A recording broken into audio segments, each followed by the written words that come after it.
My name is Carol Ann Whitfield, and for 5 years, I was invisible in the one place I thought I mattered most. I was 54 years old when my father died, and by then, I'd already given him the last 5 years of my life without asking for a single thing in return.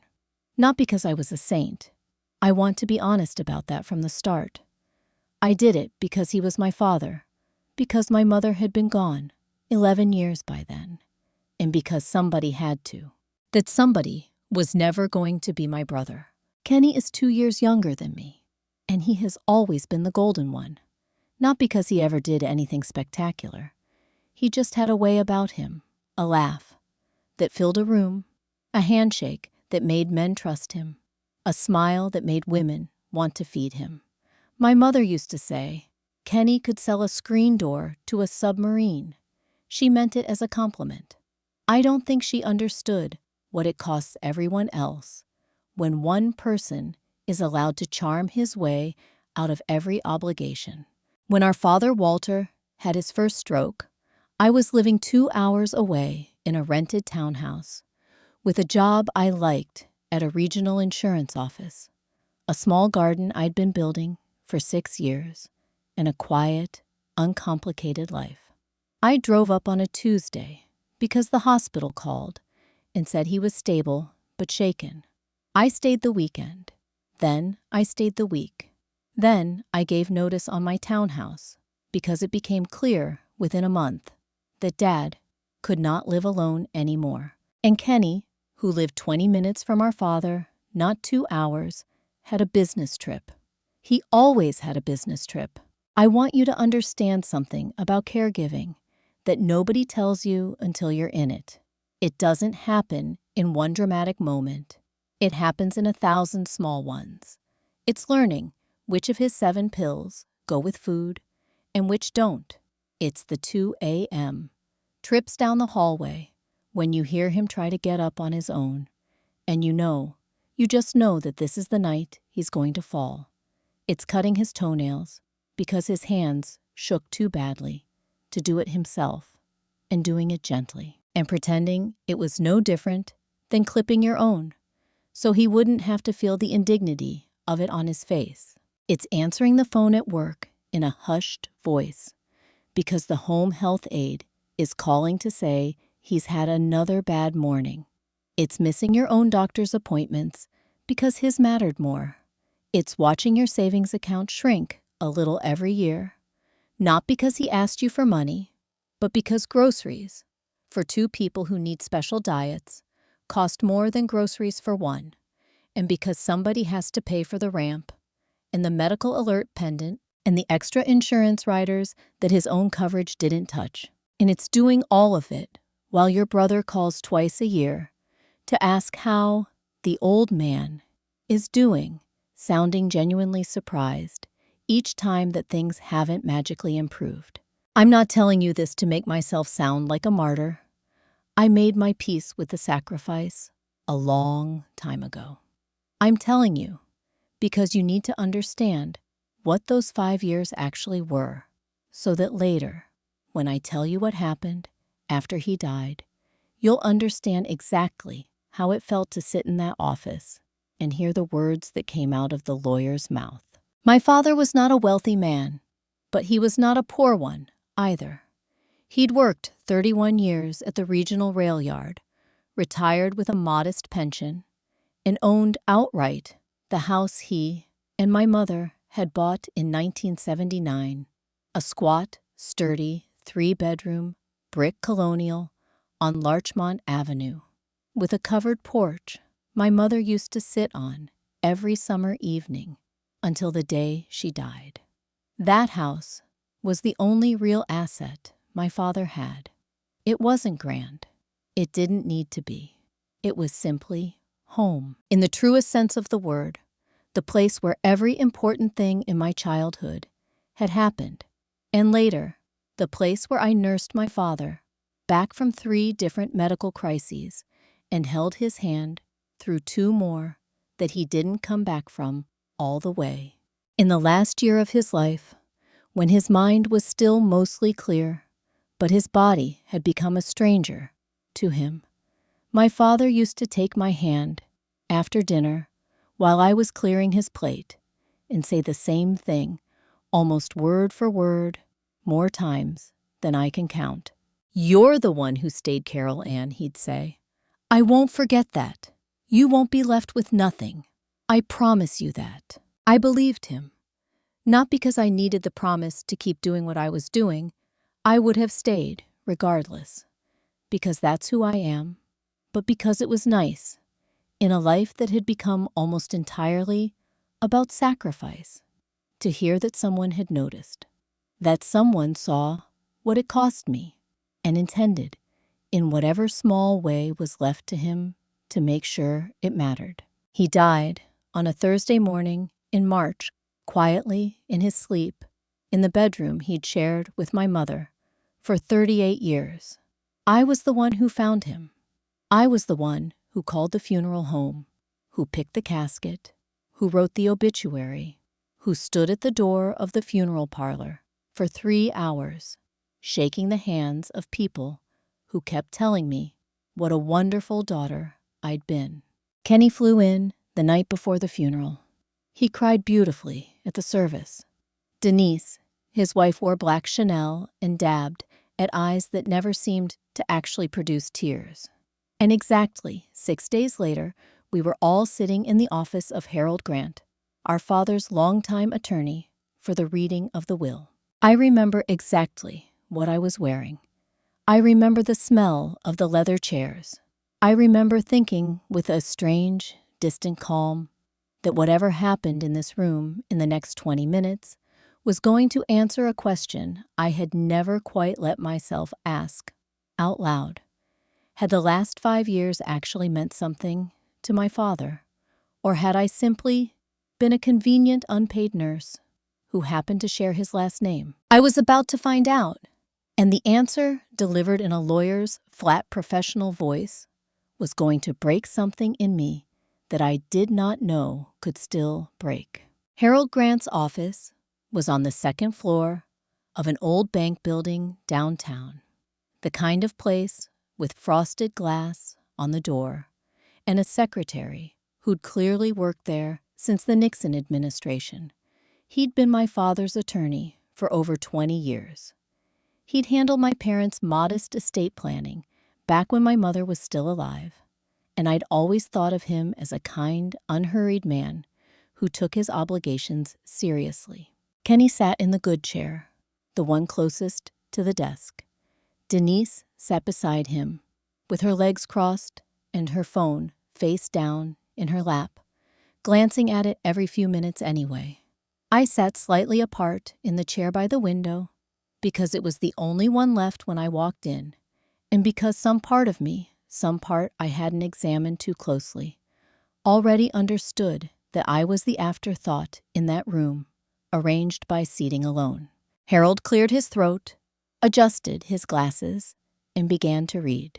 There were a few small bequests first, a set of my father's tools to a neighbor who'd helped him with yard work the last 2 summers, a modest sum to the volunteer fire department that had responded to 3 of his medical emergencies, his wedding ring to be kept and eventually passed to whichever grandchild married first, a detail that made my chest tighten, since I had no children, and Kenny's daughter was the only grandchild in the picture.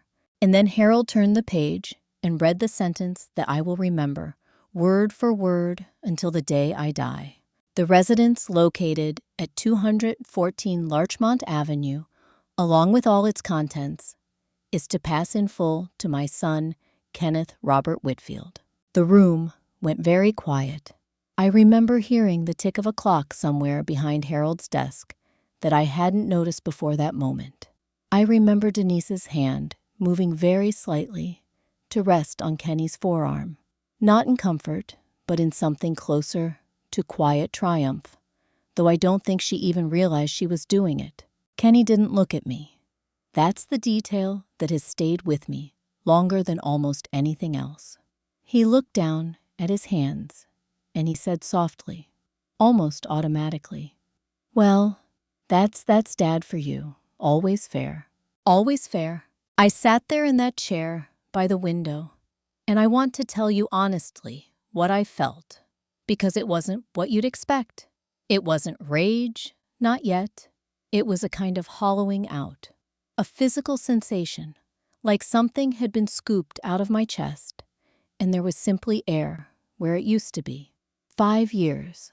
Every holiday, I didn't take every relationship I let wither, because I had no time or energy left for dating. Every ache in my own back and knees from lifting a grown man who could no longer lift himself, all of it distilled down to a single sentence in a will that gave the house the home, the only physical proof that any of it had happened entirely and exclusively to the son who had shown up twice a year with a bottle of wine and an apology about his schedule.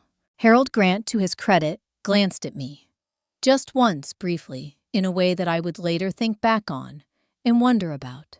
It wasn't a look of surprise. It was something else, something almost like discomfort, like a man carrying a piece of information he wasn't yet free to share.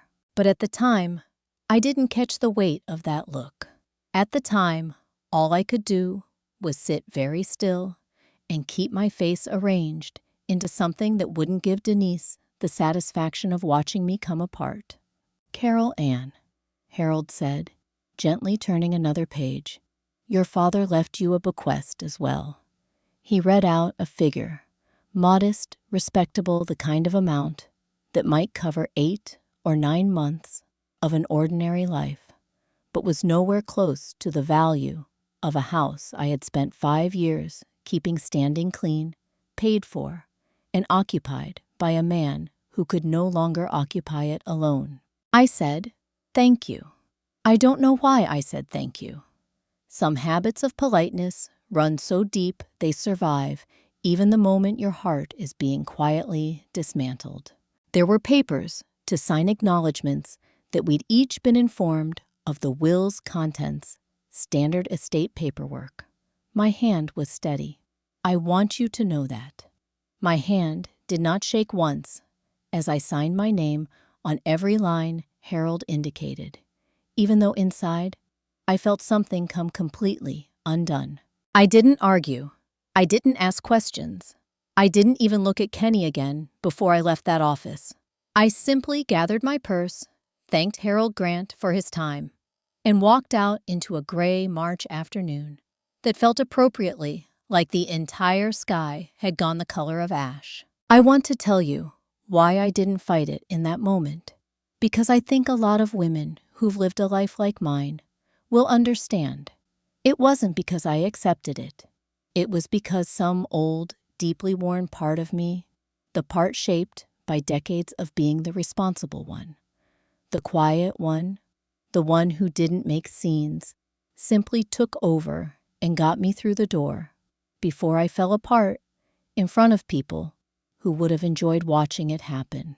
I signed the papers, and I said nothing, but something had shifted in me in that office, something quiet and permanent, and though I didn't know it yet, it was going to matter enormously in about 8 weeks' time. The house on Larchmont Avenue technically belonged to Kenny the moment those papers were signed. But there's a difference between legal ownership and the reality of moving a person's entire life out of a home. That reality fell, as most realities in my family always had to me.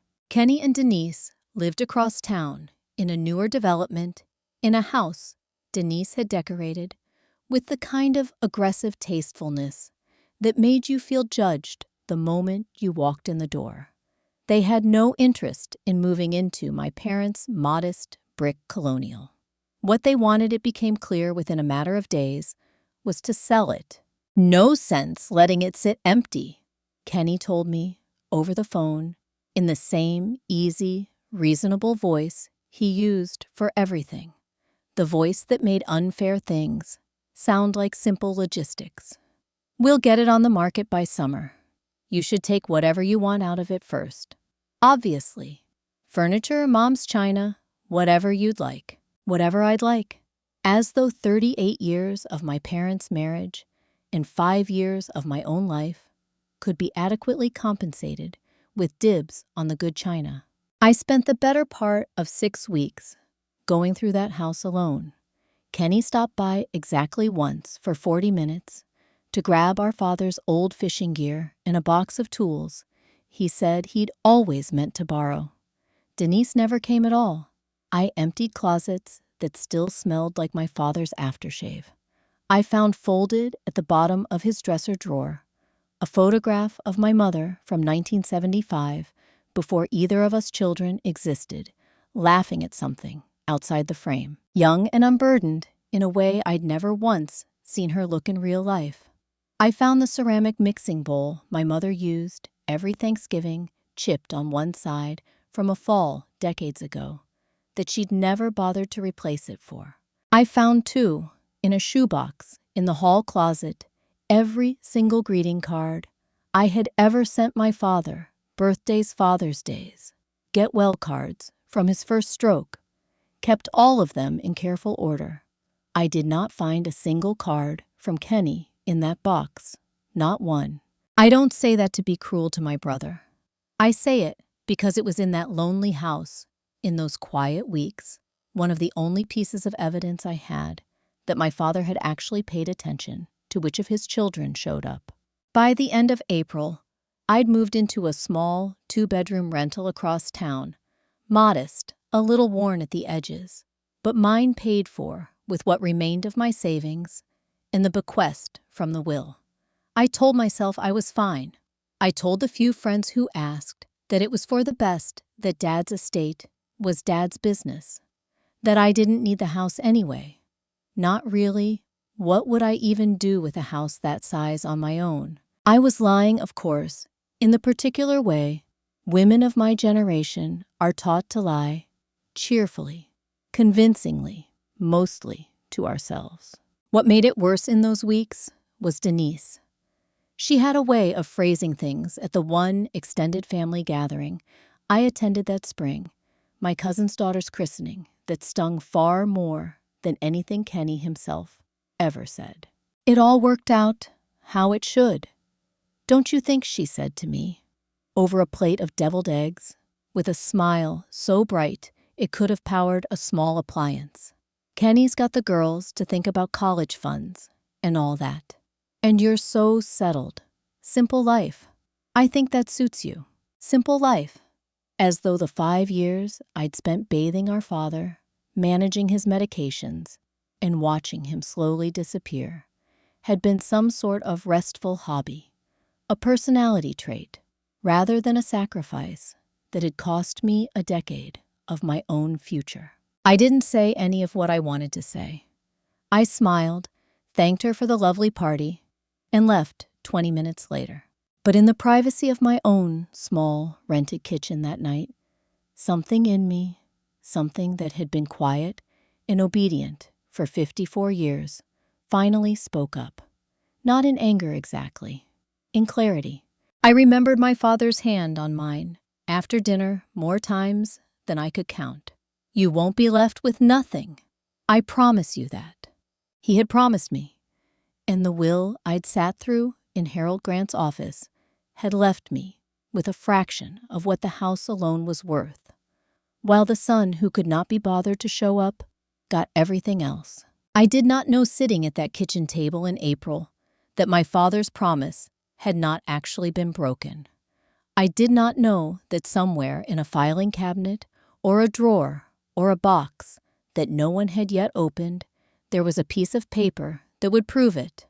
I only knew that something about the whole arrangement did not sit right in my stomach, in a way that facts eventually have of announcing themselves before you consciously understand why. I would not have to wait much longer to find out why. It was the second week of May when Harold Grant's office called and asked if I could come in. I remember the exact words his secretary used, because they struck me as odd, even in the moment. "Mr. Grant would like to speak with you directly, Ms. Whitfield. He asked that you come alone, if possible." Alone. Not at your convenience with your brother. Alone. I sat in the same chair, by the window in the same office with its frosted glass door. But this time, Harold Grant did not look like a man reading a routine legal document. He looked like a man who had been carrying something heavy for 2 months and was finally about to set it down. "Carol," he said, and I noticed he dropped the formality in a way that felt suddenly personal, almost paternal. "I need to tell you something, and I need you to understand that I only just learned of it myself 3 days ago, or I promise you, I would have called sooner." He explained that the cleaning and estate clearing company Kenny had hired to do a final sweep of the Larchmont house after the sale had gone through to a young couple with 2 children, closing just 2 weeks earlier, had found something wedged behind the false bottom of an old roll-top desk in what had been my father's study. My father's study, which I had cleared myself, or thought I had back in April. I hadn't known about a false bottom. I don't think anyone had, except perhaps the man who'd built that desk sometime in the 1960s, and my father, who'd apparently used it exactly the way it was meant to be used. Inside was a sealed envelope addressed in my father's unmistakable, slightly shaky handwriting to Harold Grant, attorney at law. The cleaning company, bound by basic decency and the knowledge that legal documents found in a deceased client's former home needed proper handling, had turned it over to the new homeowners, who had, thank God, thank every good instinct that still exists in strangers, recognized it for what it might be, and driven it directly to Harold's office, rather than simply tossing it in the trash with the rest of the debris. Harold had opened it, as was his legal obligation 3 days before he called me. Inside was a will, handwritten, dated, and this is the detail that still makes my hands go cold when I say it out loud, 4 months before my father died. 4 months after the will that had been read in that office in March. Witnessed properly by 2 names, I did not recognize employees. It turned out of the home health company that had staffed my father's in-home care during the last year of his life. People who had seen firsthand exactly who was doing the work of keeping him alive and comfortable. "There's a second will," Harold said, and I remember the particular gentleness in his voice, the way a man speaks when he knows the words he's about to say are going to reorganize someone's entire understanding of the last 2 months of their life. "Carol, your father wrote a second will, and it directly revokes and replaces the one we read in March." I sat very still. I remember asking in a voice that didn't sound entirely like my own, "Why would there be 2? And Harold told me something that made the hollow place in my chest, the one that had been empty since March, begin to fill slowly, carefully, with something that felt dangerously close to vindication. "The March will," he said, "the one Kenny presented to me for probate, that was an older document, executed nearly 6 years ago, before your father's first stroke, before you moved in to care for him. It was the only will on file in my office. I read it because it was the only one I had. I had absolutely no knowledge until 3 days ago that your father had drafted a new one privately later and never delivered it to me. I asked the question that I think anyone in my position would have asked next, and I asked it carefully because some part of me was already afraid of the answer. Did Kenny know?" Harold was quiet for a moment. Then he told me something that changed the temperature of the entire room. "There's a note in the envelope," he said, "in your father's hand, addressed to you." Harold slid 2 things across the desk toward me. The new will itself, properly executed, properly, witnessed, unambiguous in its language, and folded separately, inside the same envelope, a letter. I want to read you part of what my father wrote, because I have it memorized now, every word, the way you memorize the handful of things in life that finally make sense of everything that came before them. Carol Ann, if you are reading this, it means I did not manage to tell you all of this myself before the end, and I am sorry for that. I want you to know that I saw everything. I saw every night you got up when I called out. I saw every appointment you drove me to, every meal you made, that I barely thanked you for every year of your own life. You set aside so that mine could continue a little longer in some comfort and dignity.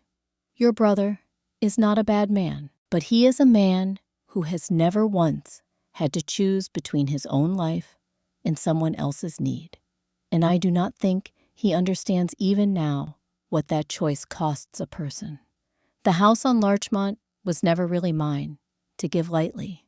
Your mother and I built a life in it, but it was you who kept it and kept me standing.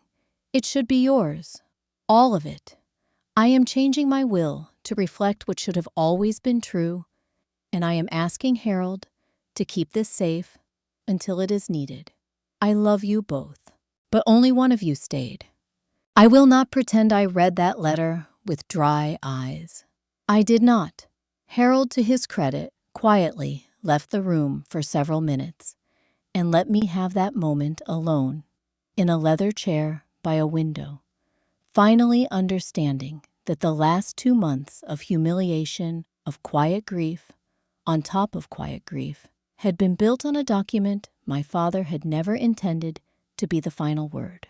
But Harold's earlier hesitation, that note in his voice, when he'd asked me to come alone, turned out to have one more layer to it. Because when Harold returned to the office, he told me the second, harder truth.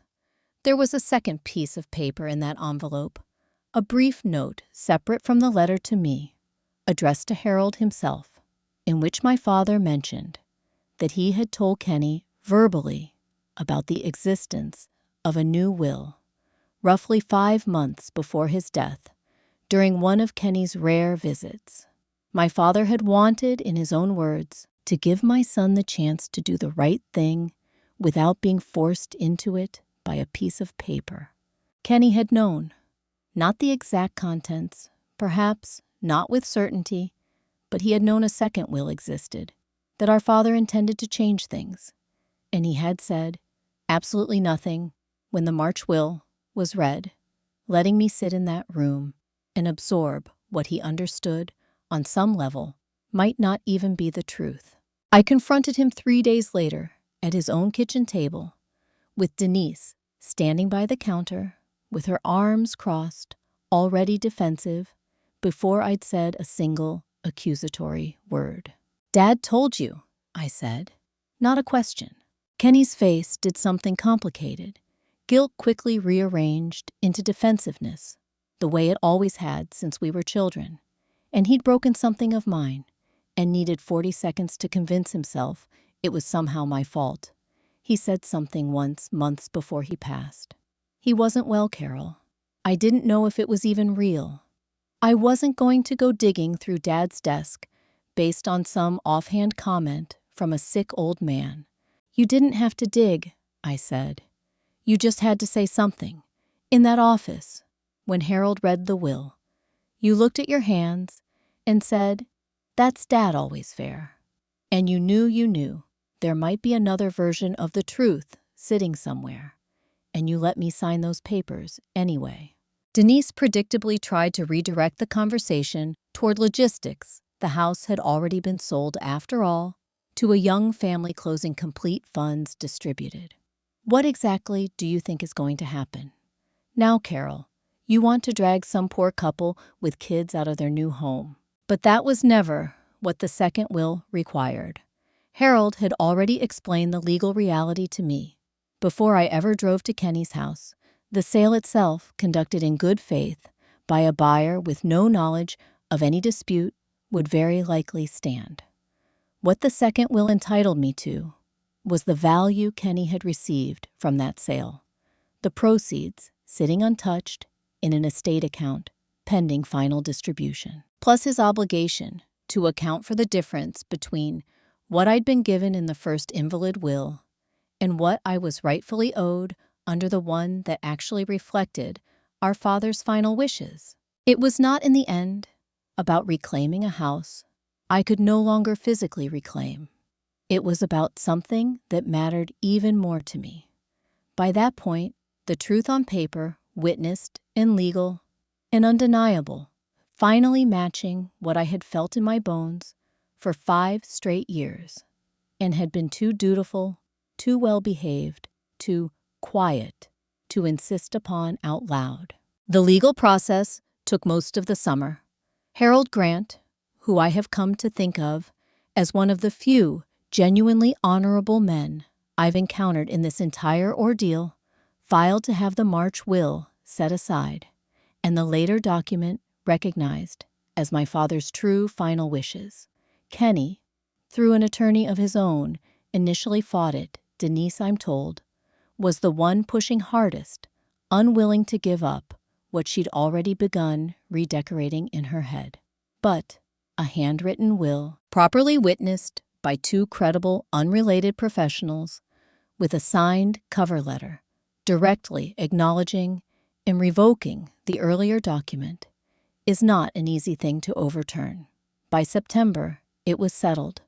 I received the value my father had always intended for me, not the house itself, which now belonged happily, and without any fault of their own, to a young family with a swing set already up in the backyard, but its full worth finally honestly accounted for. I used part of it to buy a smaller house of my own, not on Larchmont Avenue, because that chapter had closed. In a way, I didn't need to reopen, but in a quiet neighborhood, not far from where I'd grown up, with a covered porch that reminded me gently and without pain of the one my mother used to sit on. I planted a garden again, the first one I'd had in 5 years. I go to my doctor's appointments now. I have dinner with friends I let drift away during the caregiving years, slowly rebuilding what got set aside. Kenny and I speak occasionally at holidays, in the careful, distant way that families sometimes settle into. After something like this, not estranged exactly, but never quite what we were before, either, because you cannot unknow that a person let you sit in humiliation for 2 months when a single honest sentence would have spared you all of it. Denise and I do not speak at all, and I find I do not particularly miss the effort. I think about my father often, and not anymore, with the bitterness that first crept in during those quiet weeks in his empty house. I think about the letter, about the fact that even at the end, even with a body that had failed him in nearly every way, he found the strength and the clarity to sit down and write out in his own unsteady hand the truth of what he had seen in me over those 5 years. He saw it. That is the part I hold on to now. He saw every bit of it, and he made sure that one way or another I would know that he had. If there is anything I would want another woman in my position to take from this, another daughter, another wife, another sister, who has quietly become the one who stays, the one who shows up, the one who is trusted with everything and thanked for almost none of it. It is this: the people who love you may not always get the timing right. They may not say it while you can still hear it or write it down before it's too late to matter in the moment you need it most. But the truth of what you've given rarely disappears entirely. Sometimes it is sitting in a drawer, in a desk, behind a false bottom no one thought to look for. Sometimes it takes 2 months, or 5 years, or a lifetime to surface. But it surfaces. My father's last words to me, the ones that mattered, were not spoken across a dinner table. They were written down, sealed, and waiting patiently for the moment I would need them most. Oh, there's a second will. Harold Grant told me that day. Your father, he said, made sure of it.